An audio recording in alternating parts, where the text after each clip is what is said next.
দর্শক, বর্তমানে কিছু কথা বলতে হয়।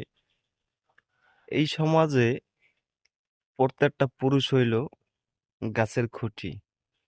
কিন্তু ওই পুরুষটা কখনো বলতে পারে না তার ছেলে সন্তান। কিন্তু বর্তমানের যুগে একটা জিনিস আমার অবাক লাগে, কিছু কিছু মহিলা আছে, এক গাছের ছাল আরেক গাছে লাগে না। এটা বাস্তব কথা, আমার চোখের সামনেই প্রমাণ। কিন্তু একটা বাবা, সে কখনো বলতে পারে না তার তার ছেলেও বা মেয়ে সন্তান বলতে পারে না। এটাই হইলো বর্তমানের সমাজ।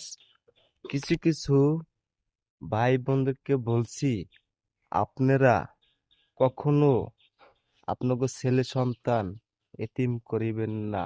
ভিডিওটা দেখার জন্য অসংখ্য অসংখ্য ধন্যবাদ। আল্লাহ হাফেজ।